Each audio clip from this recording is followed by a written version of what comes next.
Sim, Certinho? Então, gente, muito obrigada, Tatiana e Raquel, por participarem dessa live. Como, assim, tem algumas pessoas que não conhecem a Raquel e a Tatiana também, eu vou fazer uma breve introdução aí. Elas vão falar um pouquinho mais sobre o papel delas através da Brasil. A Raquel, ela trabalha nessa parte de saúde da família da Brasil, ela é voluntária nessa área, porque ela era pediatra no Brasil. Então, ela vai trazer esse lado mais teórico aí para nossa live, mas também falar sobre as suas experiências aqui com o sistema de saúde. E a Tatiana, ela é Career Advisor da Brasil, então ela ajuda várias pessoas a se instalarem, encontrar emprego, e ela também tem uma história muito legal para contar em relação ao sistema da saúde aqui e a experiência dela. Mas e aí, como vocês estão? a gente está bem, mesmo na pandemia, com as crianças dentro de casa, mas graças a Deus estamos bem. É, Posso começar a minha apresentação? Pode sim. Deixa eu colocar aqui para o primeiro slide, que a gente vai querer, primeiro de tudo, na verdade, eu queria saber de vocês, o que, que vocês vão apresentar, cada uma, porque daí a gente pode falar aqui para o pessoal aqui da live, para eles saberem exatamente qual é a ordem que a gente vai fazer esse bate-papo. Sim.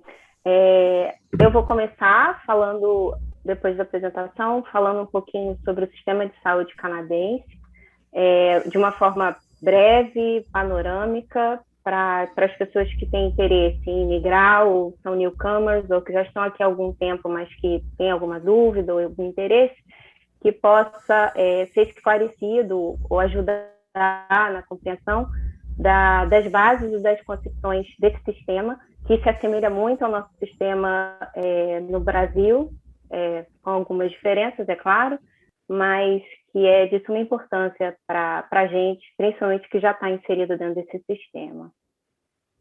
A gente vai ouvir um pouquinho sobre o Family Doctor, que é a base do sistema de saúde daqui, do Canadá.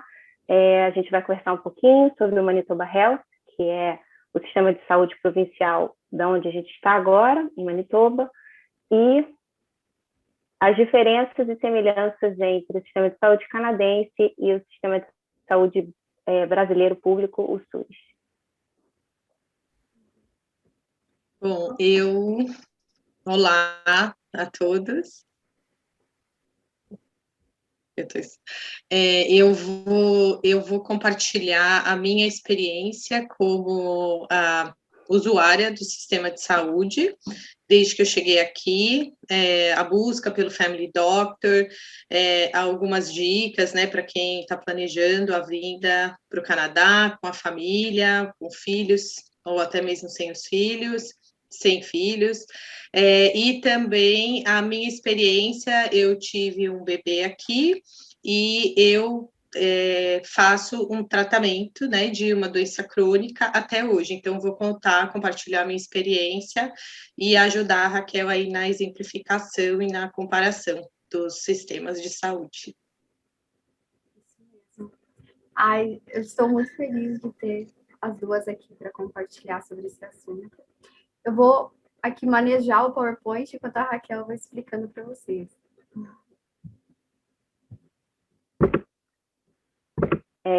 Esse aí é o título, né, que a gente já falou. A apresentação: eu sou brasileira, sou natural do Rio de Janeiro, sou esposa, mãe, formada na UF em 2011, fiz a residência em pediatria, terminei em 2014.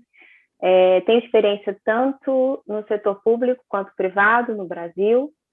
Resido aqui em Manitoba desde setembro de 2018, há mais ou menos 2 anos e meio. Vim para cá acompanhando meu marido, que foi contratado por uma empresa daqui de Manitoba, e vim com o work permit aberto, sem poder exercer minha profissão, por ser regulamentada, mas tendo outras opções, né? E estou como voluntária hoje nessa parte de saúde da família da Brasil e com muita alegria.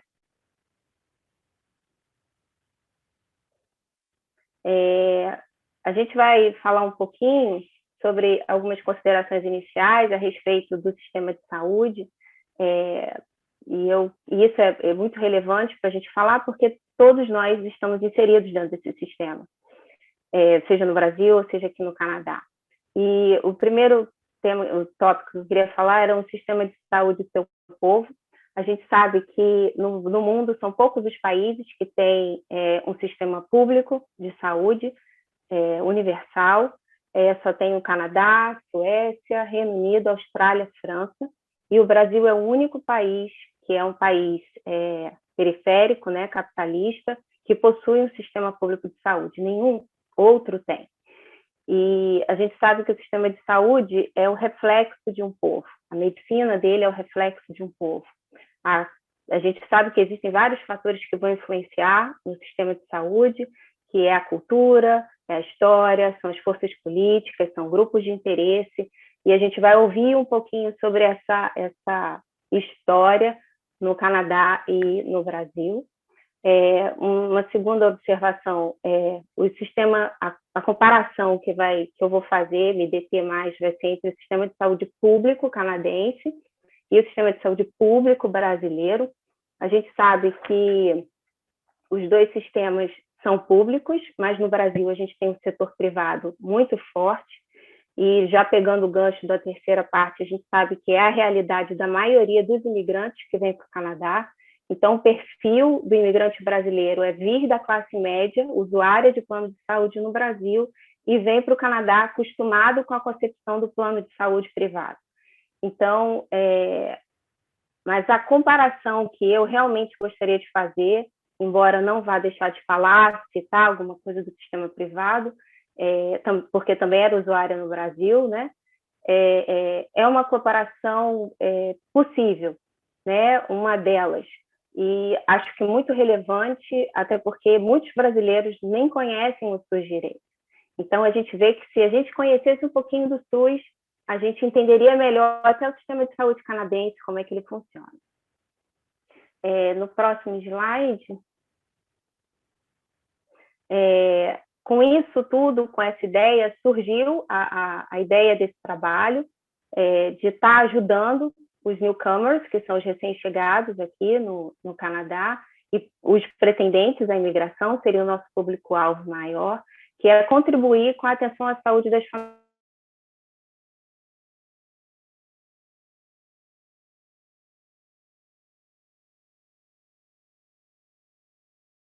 E isso é muito importante para a gente poder ajudar, porque aí a gente entra no objetivo específico, né? A gente precisa apoiar essa compreensão para que nós, de uma maneira geral, possamos ter uma utilização consciente, que valorize e que contribui para o aperfeiçoamento do sistema de saúde onde a gente está. O próximo slide. E aí a importância, né? Por que é importante a gente entender o sistema de saúde canadense? É um sistema que difere do nosso país de origem, né? Por mais que tenha algumas semelhanças, é diferente. Então, a gente vai conversar um pouquinho sobre isso. A compreensão nos traz assertividade. Então, você detém informação sobre o funcionamento de um sistema de saúde traz mais segurança, que é o próximo ponto, mas também mais acerto em relação a uma dificuldade que a gente tenha. Então, se meu filho torce o pé aqui no Canadá, para onde eu vou? Vou para o médico de família, vou para o quiroprata, ou eu vou para a emergência pediátrica, né? No Brasil, a gente já sabe mais ou menos do caminho, mas aqui a gente fica diante de uma realidade diferente. E das coisas mais importantes por quem entender o sistema de saúde canadense é contribuir para o seu aperfeiçoamento. A gente sabe que existem políticas de apoio aos newcomers, e também o alvo de muitos imigrantes é conquistar a cidadania, que vai dar direito ao voto, e conhecer as políticas de saúde, o que cada partido decide e pleita, né, é importante para a gente, como futuro cidadão, para poder aperfeiçoar mais o sistema. O próximo, não sei se a gente acabou. É só isso. Eu quero puxar um pouquinho o assunto para a Tati, para ela falar um pouquinho sobre a vinda dela aqui para o Canadá. O que você trouxe, Tati, do Brasil para você conseguir se instalar. Fala um pouquinho sobre sua experiência também encontrando Family Doctor. Então, eu estou aqui há 7 anos já, né? Me mudei em 2014 e os meus filhos, na época, eles tinham 4 e 9 anos. Então, nessa preparação da mudança, eu não sabia, né, quanto tempo eu levaria para ter um family doctor, então eu fiz todos os exames que eu pude no Brasil, exames de sangue, como se fosse um check-up, assim, master, de tudo, né, porque a gente tem convênio, né, e a gente pode ir direto no especialista, que a Raquel vai chegar lá, mas a gente pode ir direto no especialista e pedir, né? Eu quero fazer um eletro, eu quero fazer um ultrassom, ir no ginecologista, pedir o Papa Nicolau, pedir tudo. Então, eu fiz todos os exames, inclusive nos meus filhos, e para eu trazer. Então, eu trouxe todos os exames, os resultados, assim, super recentes, né? Antes da minha mudança. E também eu trouxe as carteiras de vacinação e pedi para o pediatra dos meus filhos aquela ficha do crescimento, né? Desde que eles nascem, acompanhar o peso, a altura, né? Aquela ficha eles me deram tudo. E aí, quando eu vi para cá, a dica que eu dou é assim que você chegar, procurar um family doctor, né? E se você puder trazer essas informações, lógico que você vai ter que preencher uma série de formulários com o seu histórico, né, de saúde, mas se você tiver essa informação, eles já vão ter ali no seu arquivo, né, no seu file, que eles chamam aqui, todas essas informações em relação à sua saúde, porque aqui o sistema é integrado, então eles têm toda a sua informação compartilhada, né, e ali naquele sistema, e então quando você chega aqui, a sua ficha é em branco, né, você não tem nada, então você trazendo alguma informação, acredito que já ajuda. Mas é essa dica que eu dou, assim que chegar, procure um family doctor, para você já ter esse acompanhamento. E a Raquel, fala um pouquinho aí sobre quem é o Family Doctor. Eu vou até mostrar aqui o slide para as pessoas poderem também ver a parte da informação sobre o Family Doctor. Aqui. Ai, sem querer saiu do meu. Vamos soltar.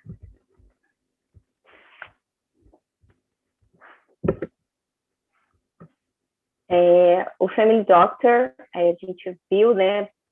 A gente vai ver até melhor a importância dele na história da Tati, na história de todo mundo, né, que chega aqui, tem sempre alguma história boa ou ruim, mas o Family Doctor, ele é a base do sistema de saúde canadense, a gente vê isso escrito em muitos artigos, ele faz parte da atenção primária, então o Family Doctor, ele é um dos integrantes da atenção primária, da porta de entrada do sistema, e a formação dele, ele é graduado em medicina, aqui a faculdade de medicina são em 4 anos, no Brasil são 6, e a especialidade em medicina da família, que pode durar de 2 a 3 anos. O 3º ano é opcional, eles podem fazer um cuidado de cancer care, podem estar ligados mais à saúde da mulher, o anestésio, mas eles, a princípio, têm uma formação mais generalista, né, de conseguir pegar todas as bases clínicas de pediatria, de gineco, de saúde do idoso. Então, ele é como um médico de integralidade, né, de generalidade, desculpa. E é interessante que o Family Doctor, ele se assemelha ao nosso médico de família no Brasil, que a gente não conhece muito no sistema privado, embora já esteja alguns planos de saúde adotando o médico de família, numa tentativa de diminuir o fluxo para os especialistas, mas o Family Doctor se assemelha muito ao nosso médico de família do Sistema Único de Saúde, do SUS. Ele também é a porta de entrada, ele conhece os pacientes de uma determinada área, isso é até uma diferença que a gente vai ver, que o Family Doctor a gente pode escolher aqui, mas ele tem como papel, como a gente falou, né, da porta de entrada, ele reduz o fluxo para o especialista, diminui os encaminhamentos, ele tenta ser resolutivo, ou seja, tudo ele tentar A gente sabe que 80% dos problemas nossos de atenção primária podem ser resolvidos na porta de entrada. Ele tenta ser resolutivo, integral e equânime, que seria a igualdade, na verdade, a oferecer o serviço que aquela pessoa necessita. Então, se você tem muita necessidade, você vai ser mais ofertado. Se você tem menos necessidade, menos ofertado. Então, ele é a porta de entrada. E isso é muito interessante. No Brasil, a gente tem um número muito baixo de médicos de família ainda, mas aqui no Canadá, o Family Doctor, ele tem, são várias especialidades, né? Como a gente falou, são muitas vagas de residência, inclusive para médicos que vêm de fora, acaba sendo até uma residência mais almejada por não ser tão longa. E a responsabilidade dele é o segmento horizontal do paciente, ou seja, ele encaminha o paciente ao especialista se ele acha necessário ou não, mas ele pode acompanhar durante a vida toda esse paciente. Toda a família pode ser acompanhada por ele ou não. Então, no nosso caso, por exemplo, a gente tem um médico de família, mas o Benjamin, que é o bebezinho, ele é acompanhado por um pediatra, não pelo nosso médico de família. E ele também tem essa capacidade de manejar as doenças crônicas, né? Em algumas situações agudas,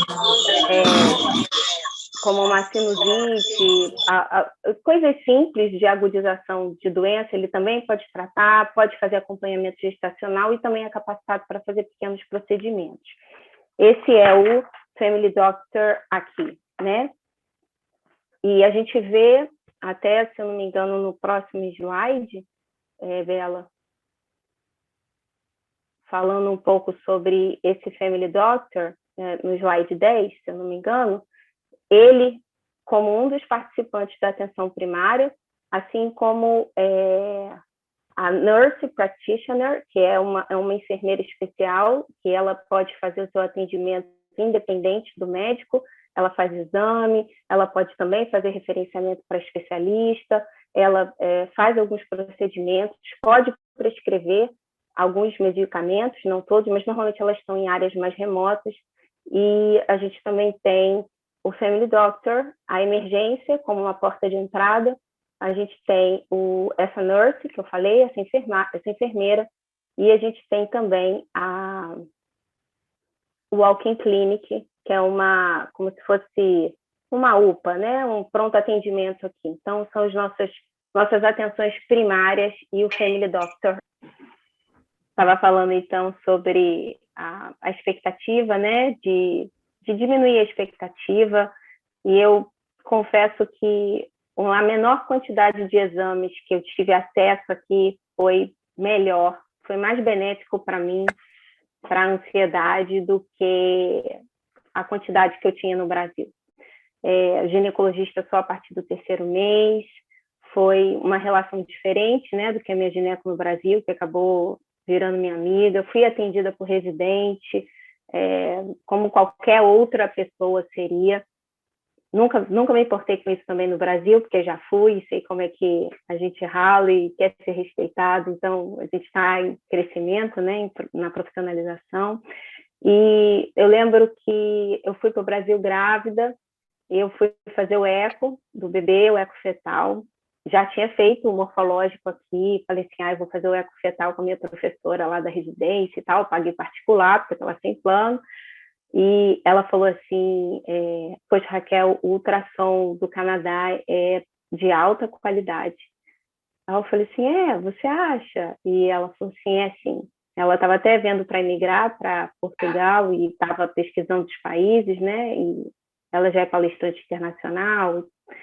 E, assim, eu achei muito interessante porque são pontos de vista que você vai ouvindo dos outros e falando, puxa vida, eu não estava dando muita fé no ultrassom feito por técnico, no Brasil o ultrassom é feito por médico, radiologista, mas a gente demora, eu acho que foi 1h e pouca no ultrassom morfológico aqui, porque o técnico, por não ser o médico, ele tem que fazer todos os cortes necessários e depois o radiologista avalia.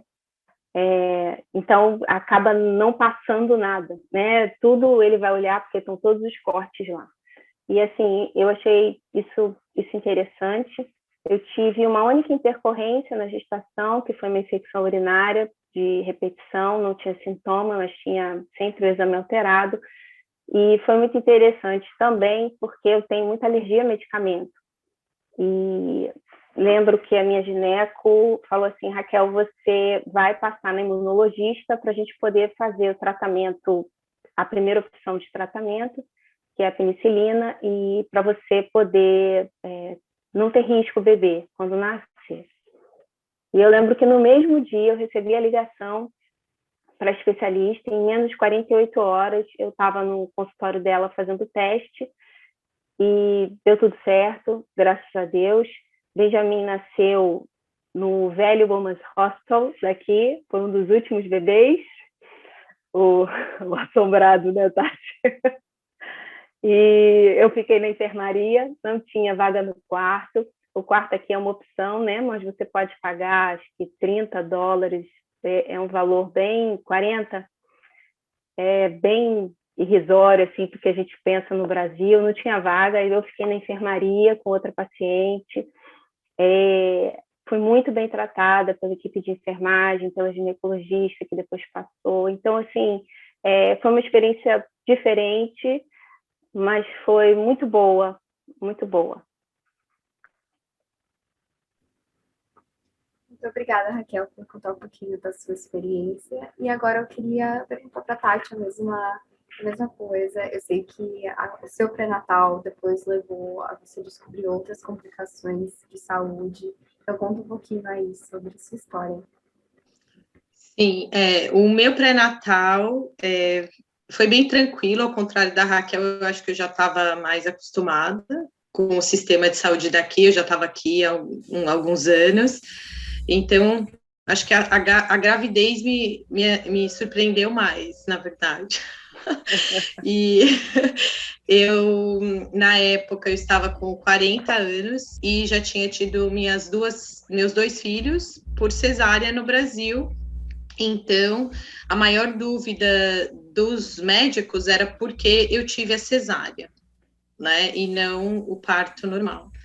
Porque aqui a cesárea é a última opção, e somente se você é considerado uma gravidez de alto risco. No meu caso, eu fui considerada de alto risco por causa da minha idade, né, porque eu já tinha mais de 35 anos, e porque eu já tinha não tinha nem opção, né, já tinha tido 2 cesáreas, então a minha opção era cesárea. Então, assim, foi bem tranquilo, eu acabei, eu acho que hoje nós temos muitas mamães aqui, né, na comunidade brasileira, então são várias experiências diferentes, às vezes, dependendo até do family doctor, do médico, né, que elas escolhem, mas eu tive um acompanhamento que eu gostei muito, acabei fazendo mais ultrassons do que normalmente, né, é feito, porque não tem muito mesmo, então eu acabei fazendo um pouco mais, e eu gostei bastante da minha obstetra, né? Logo no começo da gravidez, né, eu fui na minha family doctor, e quando eu falei que eu estava grávida, ela mesma fez ali o pedido dos exames, dos primeiros exames, e antes mesmo de me encaminhar, deu uma alteração na minha tireoide. Então, ela me ligou e falou, olha, qual é a farmácia mais próxima, né, que eu estou mandando, que é assim que você pode pegar a prescrição, ou o seu family doctor envia para a sua farmácia de preferência, né, e aí ela enviou a prescrição para eu já começar a tomar o medicamento e já fez o encaminhamento para o endócrino, né, o endocrinologista. Então, eu fui acompanhada a gravidez inteira pelo endócrino e obstetra, então, tudo ok.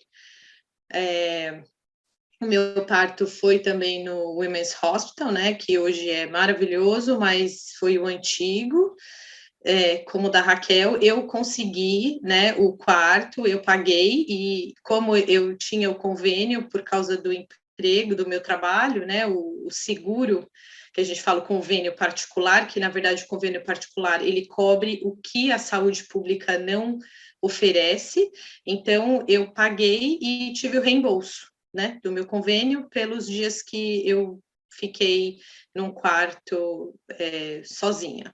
Foi basicamente essa a diferença, né? Mas depois eu tive uma outra experiência onde eu tive uma pessoa comigo, né? Que a gente vai chegar lá. E o meu parto foi ok, a minha cesariana foi ótima, tudo muito bem, até o meu bebê, né, ter 5 meses. Eu parei de amamentar, não consegui amamentar, mas parei de tentar, né? Quando ele tinha 3 meses, quase 3 meses, e eu passou um tempinho e eu senti que tinha uma massa, né, no meu seio esquerdo, e eu achava que era leite, né, que eu tinha parado de amamentar e não, eu acho que não devia ter parado de amamentar, e fui na minha family doctor porque tinha alguma coisa estranha, né? Eu nunca me poderia imaginar o que estaria por vir, mas eu fui na minha family doctor e aqui tanto o Papa Nicolau como a mamografia, eles têm algumas regras, né? O Papa Nicolau a cada 3 anos, a não ser que você tenha algum histórico, né? Ou alguma condição pré-existente, eles fazem em um tempo menor, e a mamografia, você começa a fazer, se você também não tem nenhum histórico, condição pré-existente, com 51 anos. E eu havia feito, como eu já falei antes, no Brasil, antes de eu me mudar. Então, eu falei, bom, então, há 4 anos atrás, né, estava tudo bem. Então, tá, eu parei de amamentar. Acho que pode ser por causa da amamentação, mas tem alguma coisa errada porque não está indo embora, né? Não tá ficando mais macio, né? Não está amolecendo e tá aí. Aí ela ficou bem resistente por causa da minha idade. Eu não estava na idade de fazer mamografia, mas aí eu insisti. Eu falei, não, tem alguma coisa errada e eu preciso que isso seja investigado. E aí ela falou, ok, então eu vou encaminhar, vou fazer o pedido para você fazer a mamografia. E eu posso continuar? Não sei se vocês querem.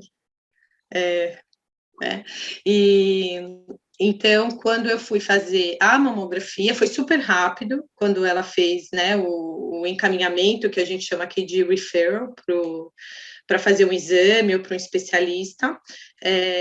Lá mesmo, no dia da mamografia, né, igual no Brasil, eles pedem, você tem o vestiário ali, eles pedem para você aguardar, e porque tem as técnicas, né, que fazem lá, e o médico radiologista da clínica que acho que verifica os exames para ver se não precisa refazer. Eu estava aguardando e eles me chamaram de volta, né? E eu lembro que eu fui 8 horas da manhã, assim, a primeira paciente, e ele já estava com aquela cara assim, né, de nossa. Aí ele falou: não era o que eu queria para a minha primeira paciente, mas a gente achou. Eu nem lembro direito o que ele falou, porque eu fiquei tão fora, assim, né, do que estava acontecendo, mas ele falou que tinha achado alguma coisa, né, estranha no meu exame, eles iriam fazer imediatamente um ultrassom, então, assim, aí eu já não precisei mais de family doctor, de encaminhamento, nada, ali mesmo ele já fez o ultrassom, e de lá ele já falou assim, ele fez no seio, fez na axila, e ali ele já falou, eu já vou fazer o encaminhamento com urgência para você fazer uma biópsia, porque aqui em Winnipeg, né, só tem um lugar que é feita a biópsia do seio. E aí ele fez, e em uma semana eles me ligaram para eu fazer a biópsia. Assim, foi todos, né, não, assim, foi muito rápido. Assim, aconteceu tudo muito rápido, né? E aí eu fui da biópsia, eles já marcaram no dia da biópsia uma data para eu voltar, para eu já falar com um especialista, e quando eu retornei, antes de eu retornar, a minha médica de família me ligou, antes de eu retornar para falar com esse especialista com o resultado da biópsia, e eu fui diagnosticada com câncer de mama. Metastático, porque já tinha esparcido... Só um minuto, gente, meus filhos aqui. Só um minuto, eu vou ter que... Enquanto a Tati sai aqui um pouquinho, gente, eu só queria falar para vocês que se tiverem alguma pergunta em relação à saúde aqui no Canadá, podem escrever aqui no chat, que depois, ao fim da live, a Raquel e a Tati vão tentar responder algumas das dúvidas de vocês, ok?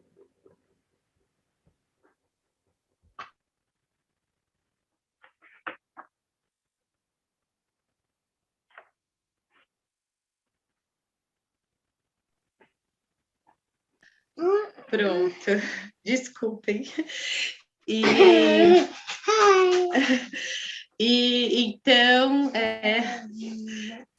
eu já fui, a minha family doctor me deu o diagnóstico, então quando eu me encontrei com a especialista, com a cirurgiã, foi tudo muito rápido, eles já me apresentaram o meu plano de tratamento. Só um minutinho agora, pode ficar. O meu plano de tratamento, então, assim, da data que eu fui fazer o ultrassom até eu começar a fazer a minha quimioterapia, isso aconteceu, assim, em menos de um mês. Todos os exames, tudo aconteceu em menos de um mês.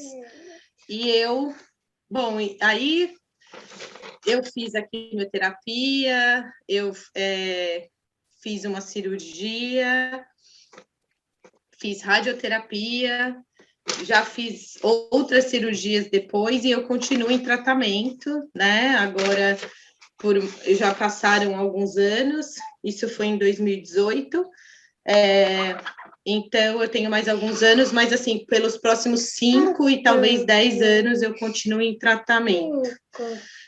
Acho que assim, esse é um geral, né? Agora eu vou deixar, se alguém quiser, a Raquel quiser fazer alguma comparação, vocês conhecem a história, aí a gente vai Eu queria até perguntar interagindo uma coisa para mais. você, Tati, porque antes da gente falar... Isabela, Isabela paralisou para mim, mas a história da Tati foi muito, muito importante, né, da gente ouvir, e da importância do autoexame, do conhecimento do nosso corpo, de você ter a sensibilidade de perceber quando alguma coisa não está normal.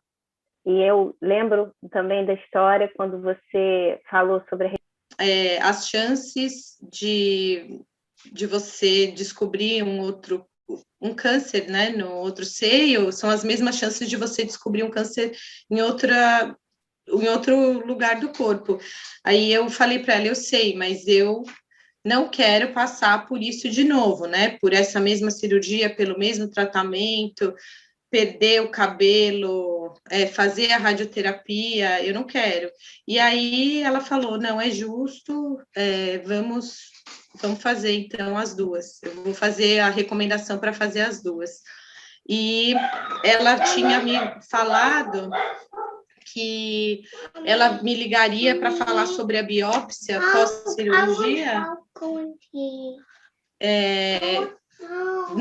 Foi em dezembro, ela falou, tem Natal, tem as festas, provavelmente no ano que vem. E ela me ligou uma semana depois, né, que eu tive alta, 7h30 da manhã, ela falou, eu quis te ligar para falar que você estava certa, porque eu já tinha um tumor de menos de 1 centímetro no outro seio. Então, mais uma vez, eu me escutei, né? Eu fui pelo que eu achava que deveria ser feito. Sim. Eu acho que é importante também perguntar para você, Tati, sobre, além dessa parte da insistência, eu queria saber sobre toda essa parte dos medicamentos. Você pagou, não pagou pelos medicamentos, tratamento? Conta isso pra gente. Então, assim que eu comecei o meu tratamento de quimioterapia no Cancer Care, no Grace Hospital, eles me mandaram para esse hospital, porque era o mais próximo da minha residência. E então, eles E você senta com a enfermeira, com o farmacêutico e com a médica oncologista, que é a responsável por aquele cancer care, e eles explicam sobre como vai ser o seu tratamento, eles já têm o plano, como vai ser, e eles me deram alguns formulários. Então, eu não paguei nenhum medicamento que eu tive que tomar. Eu fui encaminhada, que eu coloquei um port, que chama, que é um equipamento, né, que eu coloquei, eu não sei se a câmera está pegando, mas aqui, assim, para receber a químio. Foi feita uma cirurgia, todo o anestésico, cada vez que eu ia para fazer a químio, né, para colocar, e até hoje eu tomo medicação, assim, diariamente, a cada 3 meses eu tomo uma injeção, é tudo coberto, eles mandam direto para a farmácia, eu não pago nada, assim, eu tenho zero custo, e isso é além do PharmaCare, que eu acho que a Raquel vai acabar falando um pouquinho disso, que é uma cobertura de medicamento que você tem pela saúde pública, mas isso é além, eu não pago nada. Não tenho que pagar absolutamente nada.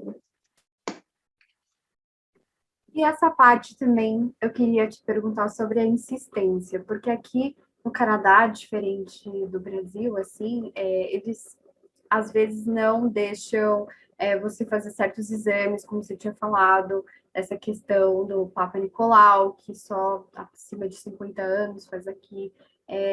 Me conta aí como foi essa questão. Você acha que é importante sim, insistir nessa hora de conversar com o Family Doctor, porque não é essa mesma dinâmica, né? No Brasil, nós temos aí um médico, geralmente, assim, que a gente conversa e tal, e se você fala que tem alguma coisa acontecendo, geralmente é bem imediato, assim, para fazer algo, mas aqui as pessoas não têm esse contato muito próximo aí com os médicos que cuidam, assim, da sua saúde. Então, conta um pouquinho pra gente sobre essa parte da insistência.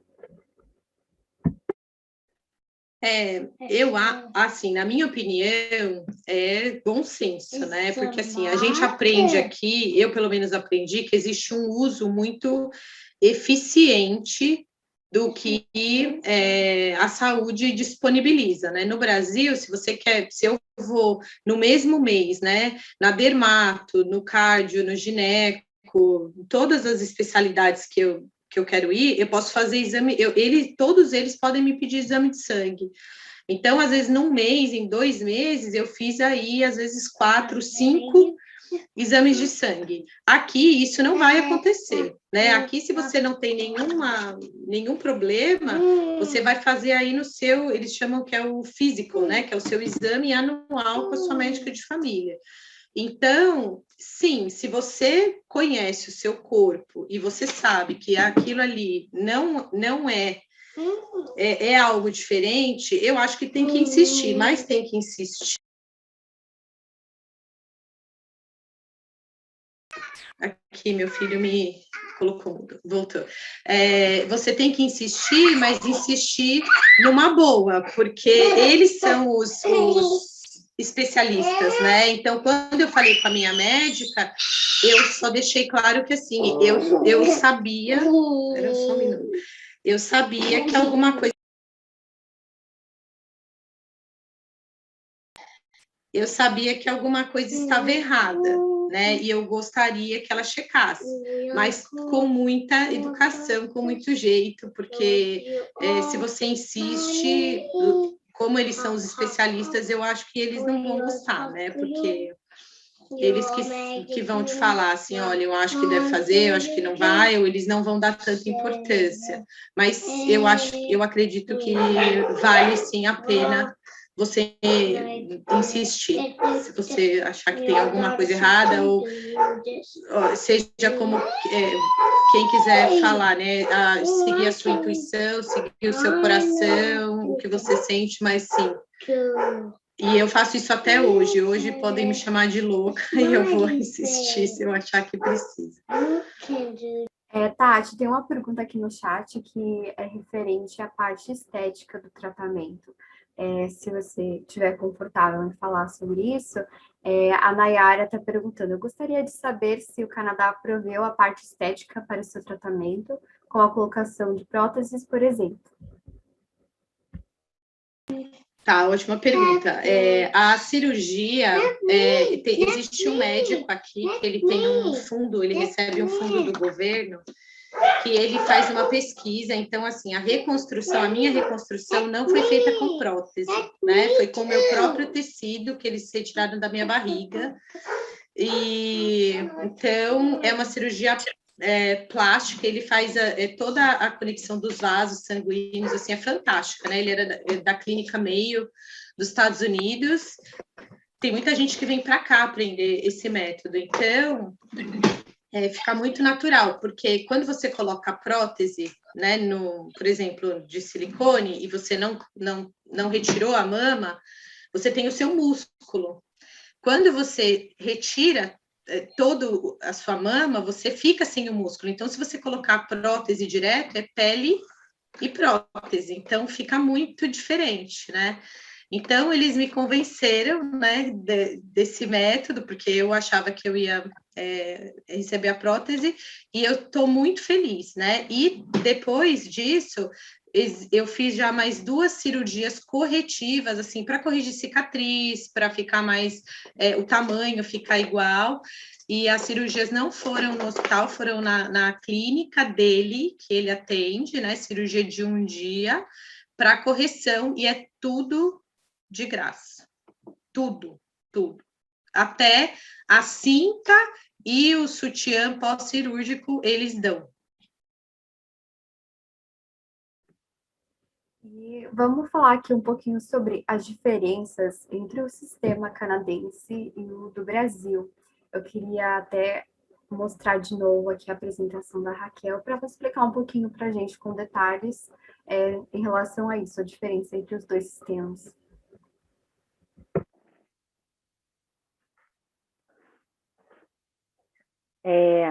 A gente vai ver, a gente tem 2 quadros que a gente vai ver um pouquinho sobre as semelhanças e as diferenças entre o sistema de saúde canadense, que é chamado de Medicare, que é constituído, né, por todas as províncias, e o SUS. E aí é muito legal a gente ouvir a história da Tati, porque reflete, né, a teoria que a gente vê que o sistema de saúde no Canadá é público, né, na sua maioria, da dominância dele. No Brasil, a gente tem o SUS, que também é integralmente público, ninguém paga por uma consulta aqui. Existem algumas exceções no Canadá, então, se o paciente faltou uma consulta ou uma consulta especial ao telefone, exceto o período de pandemia, você pode ter um gasto, mas a princípio ele é de graça. A universalidade do acesso. Então, todas as pessoas que são cobertas pelo sistema de saúde, que eu botei aí em asterisco, que é o cidadão canadense, o residente permanente, e que tem o status de residente temporário, como Work Permit, ele vai ter acesso aos serviços providos pelo sistema. Não é o quanto você paga que vai dizer o tratamento que você vai ter, né? Diferente do plano de saúde privado que a gente vê no Brasil. A equidade, que também é um dos princípios do SUS, onde quem tem mais demanda vai ter mais serviço oferecido. Então, a gente vê mais serviço atendido, né? O caso da Tati, por exemplo, que necessitou de um atendimento muito mais intensivo, muito mais especializado, e ela tinha essa demanda e isso foi atendido.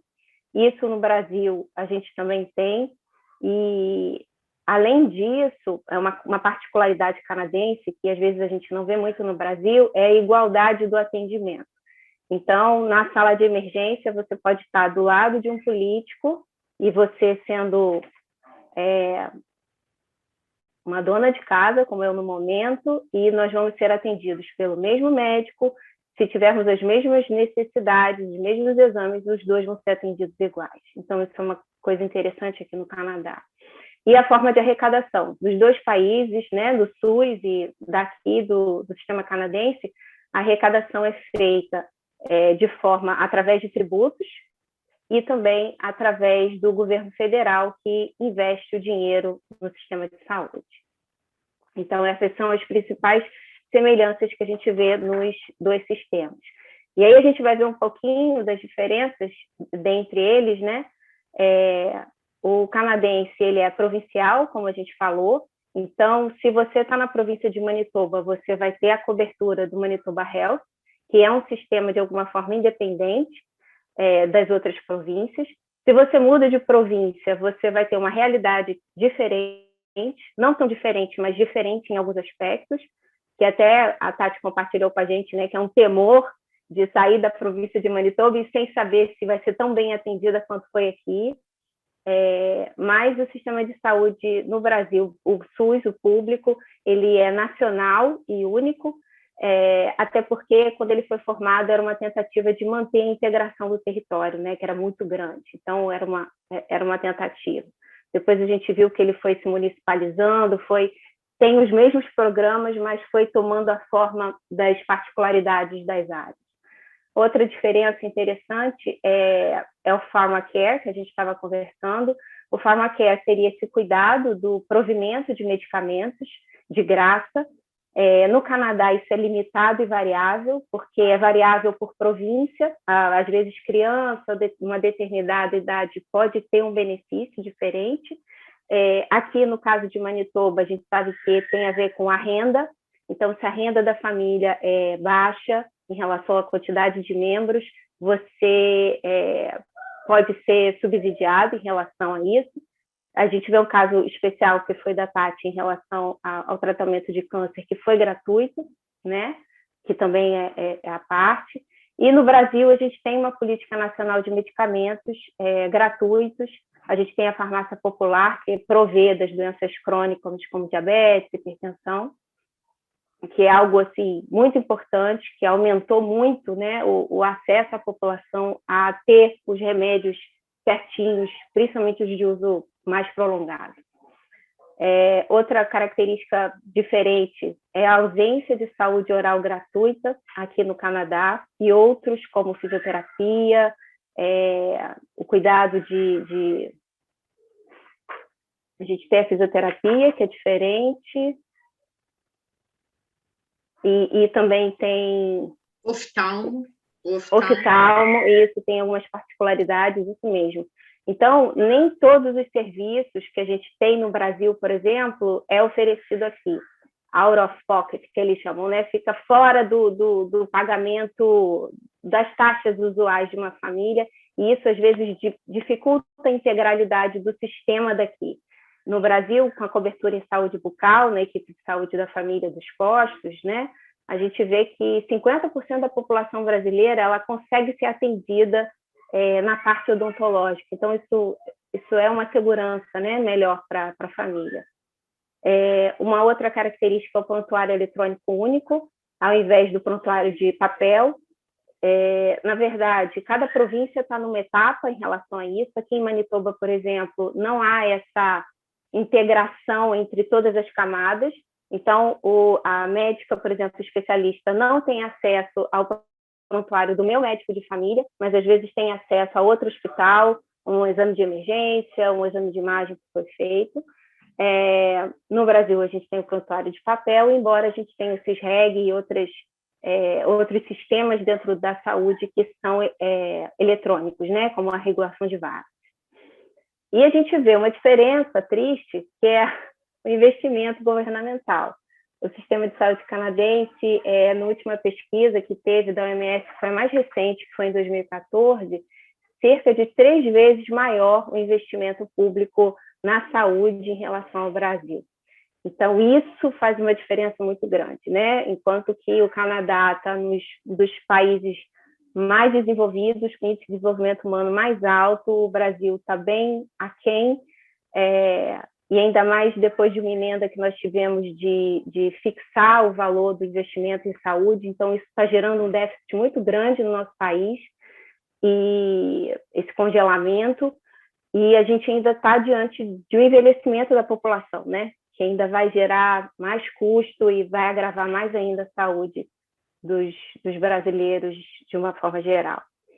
No próximo slide, Bela, a gente vai ter essa questão do sistema público no Canadá com serviços privados.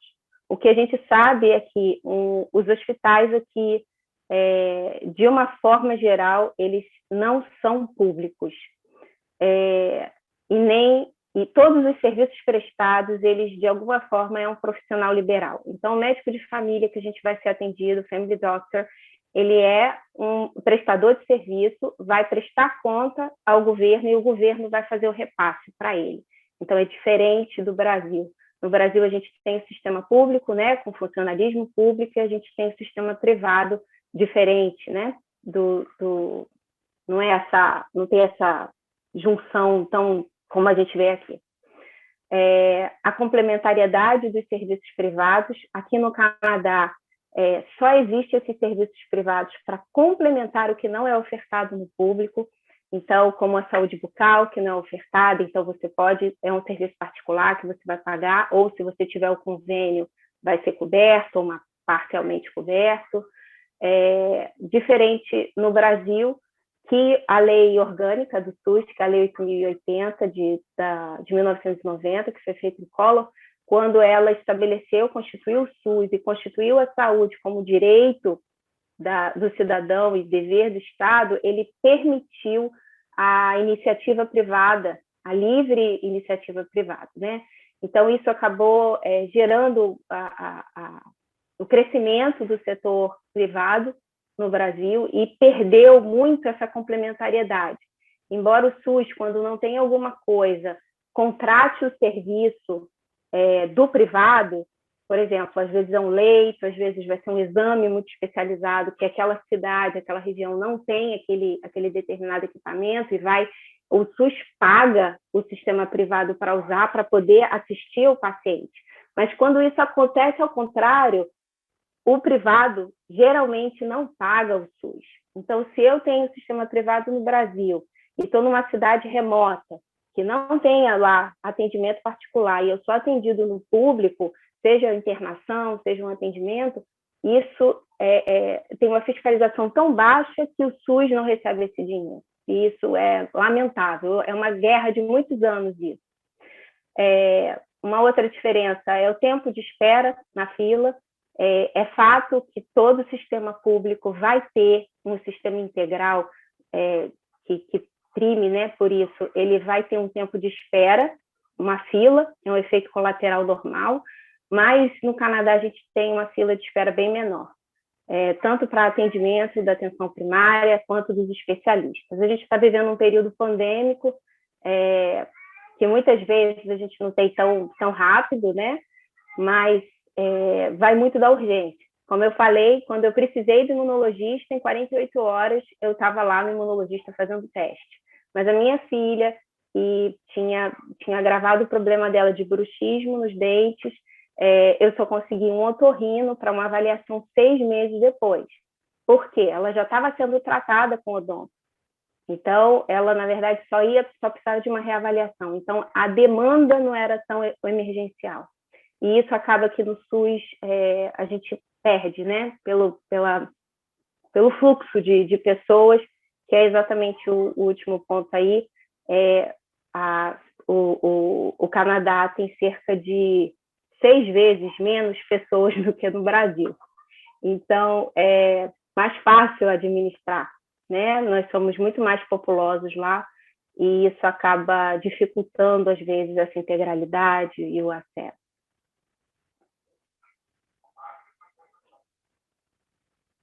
Acho que era isso.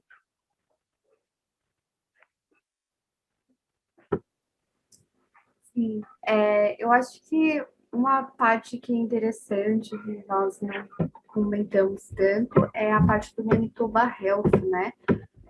Quem faz parte do Manitoba Health, quem consegue esse tipo de convênio, e quem não consegue. Eu vou falar mais do lado de quem não consegue, porque eu estou bem nessa faixa etária aí, mas eu vou mostrar aqui também um slide que a Raquel preparou para falar um pouco sobre quem se qualifica para o Manitoba Health.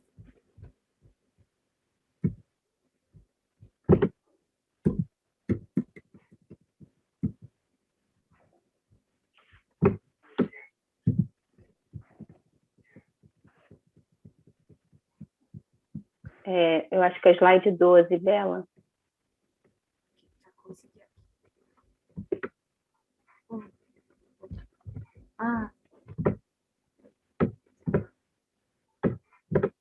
Isso.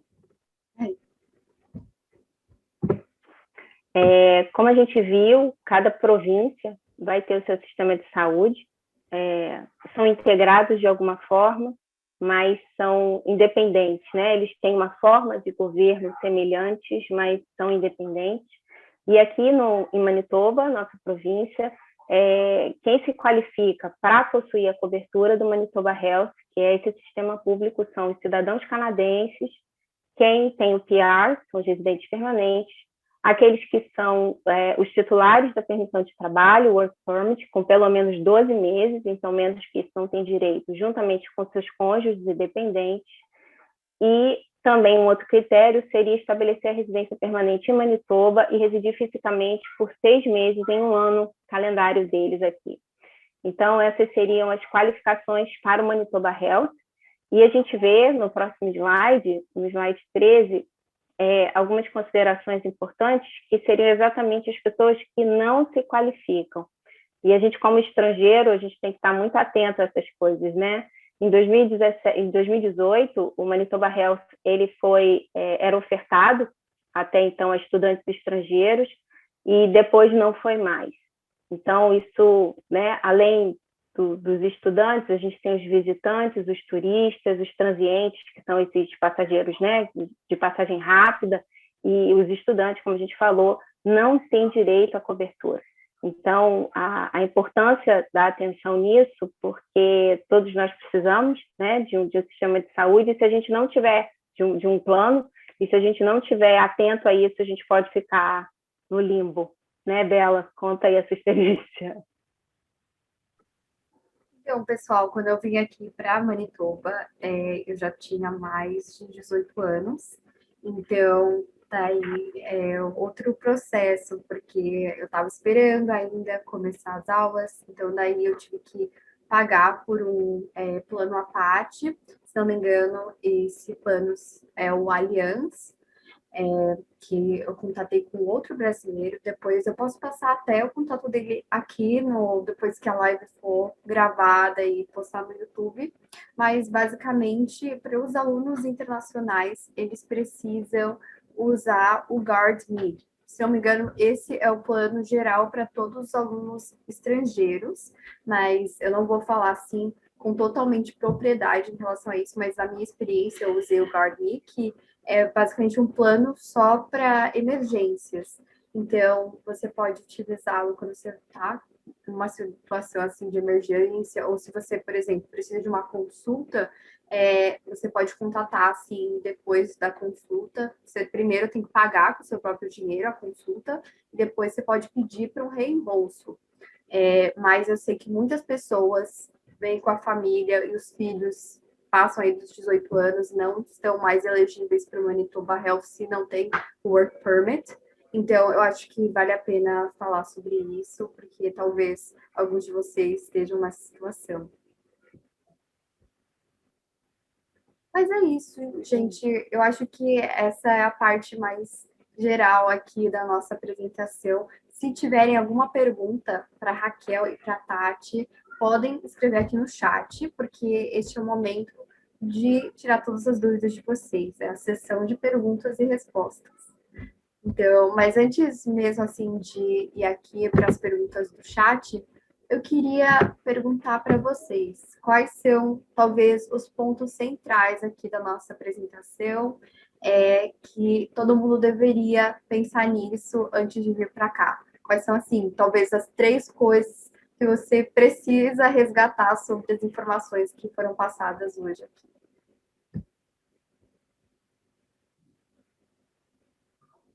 Pode ser, Raquel, primeiro. Acho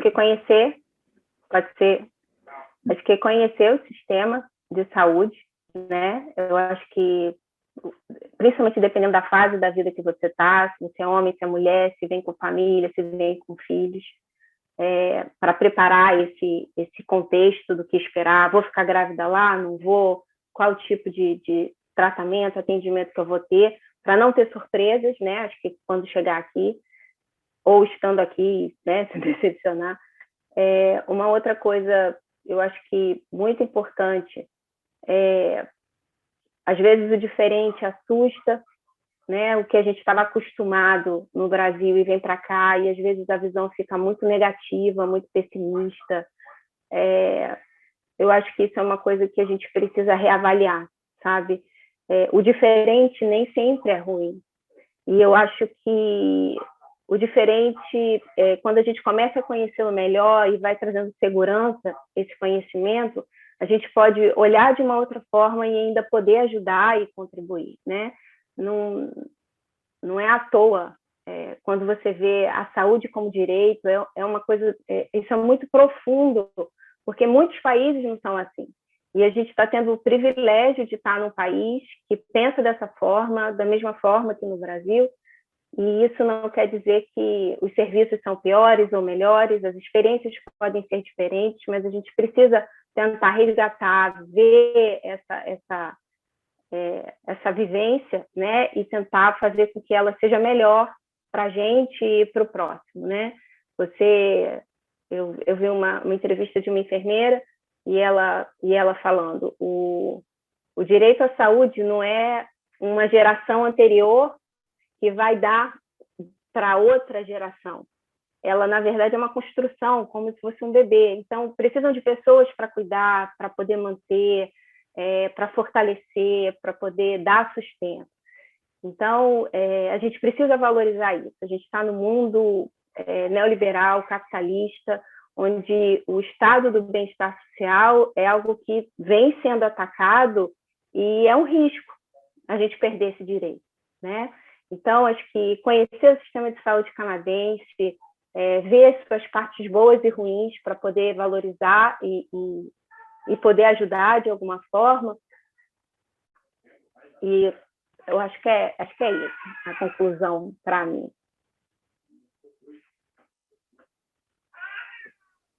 Tati, você tem alguma consideração final que gostaria de compartilhar da sua experiência mesmo? O que você acha mais importante resgatar aí para as pessoas que estão vindo para cá e talvez assim ouviram toda essa nossa live, mas quais são os pontos mais importantes que elas devem considerar?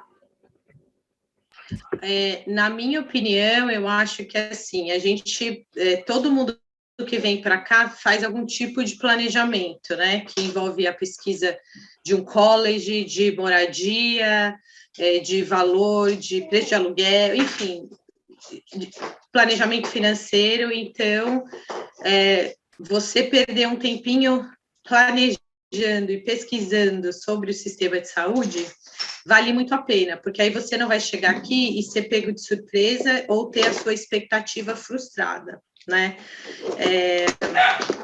Então, eu acho que é isso, como eu já falei, se puder trazer exames recentes, né? Fazer um check-upzão aí no Brasil antes de vir e trazer para cá, porque assim que você encontrar um family doctor, você já pode ter aí um início com algum histórico com ele, e até mesmo uma outra dica nessa procura pelo family doctor, porque assim, não é muito bem visto você ficar trocando, hoje eu vou em um, semana que vem, não gostei desse family doctor, eu quero outro.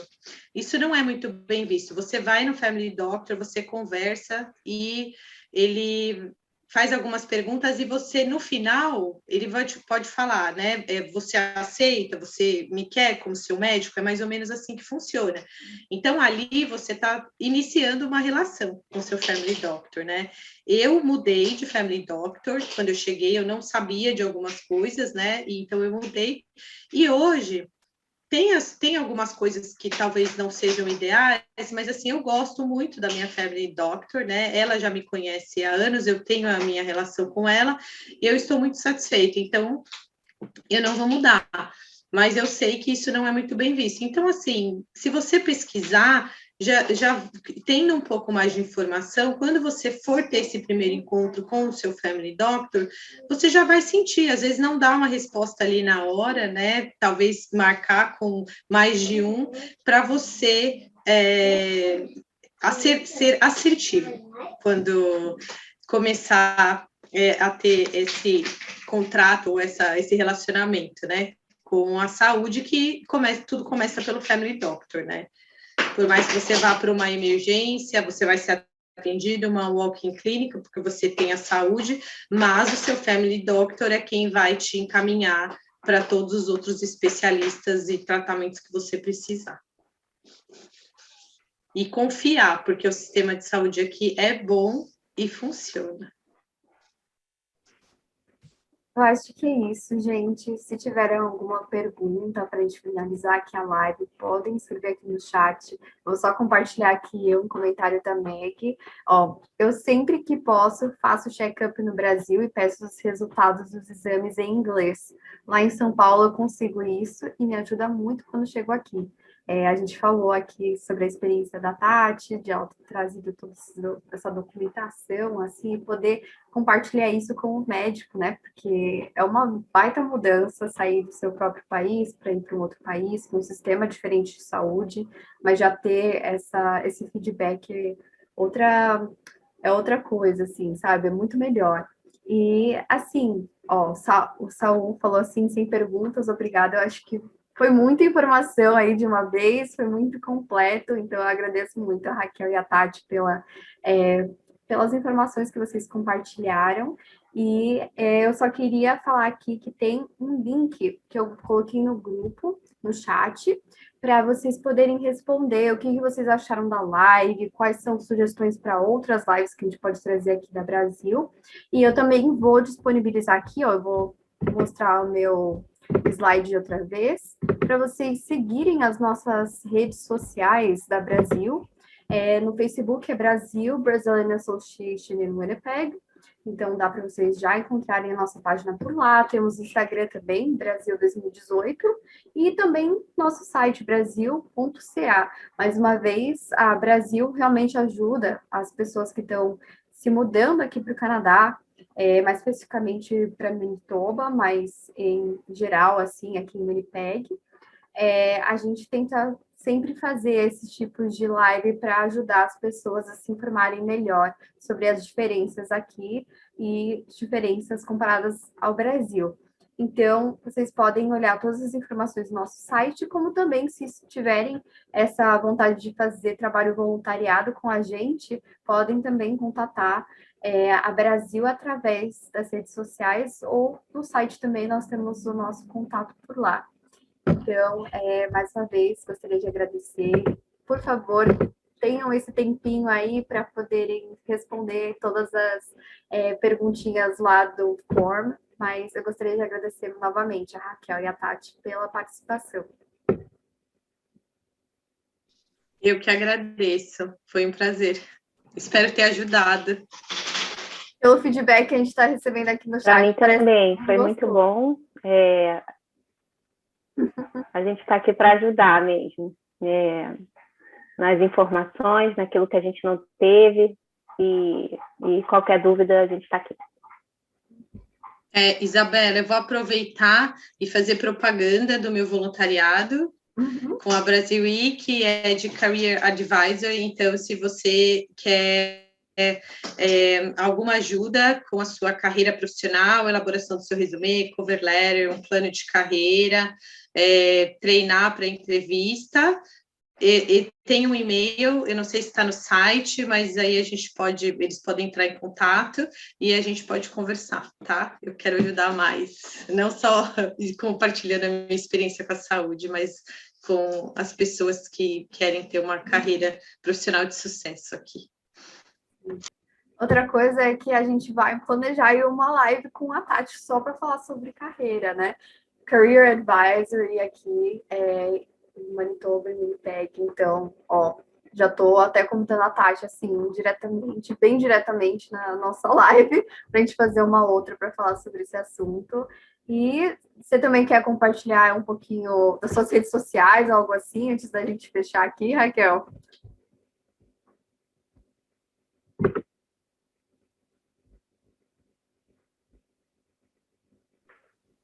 Não ouvi você, Bela. Tá me ouvindo agora? Tô, que tava pulando. Ah, tá. Eu só queria perguntar se você quer compartilhar um pouco do seu trabalho com a Brasil ou, assim, suas redes sociais para as pessoas poderem te contatar também. Lembrando também que a gente vai disponibilizar a versão gravada aqui dessa live lá no YouTube, com outros links direcionando para o trabalho aí da Tati com o Career Advisory e também da Raquel com essa parte do sistema de saúde para a família no Brasil. Sim, meu e-mail, se tiver disponibilizado, eu tenho até que conferir se está no site e tal, que a gente ajuda, pesquisa, tem umas pessoas já que, graças a Deus, me ajudaram nesse processo, uma médica esqueci o nome, uma médica amiga, imunologista, e a gente vai abrindo a rede, né? Teve a Érica, que me ajudou também bastante, e a Lisandra. Então, assim, são pessoas que vão acrescentando, né? E a gente vai montando as informações. E então, se alguém tiver qualquer dúvida, se eu não estiver lá, vou disponibilizar meu e-mail também. Então é isso, pessoal. Espero que vocês tenham uma boa noite. Muito obrigada por participarem dessa live sobre o sistema da saúde aqui em Manitoba. Eu agradeço a Raquel e a Tati pela participação. E é isso, gente. Espero vê-los em outras lives como essa aqui da Brasil.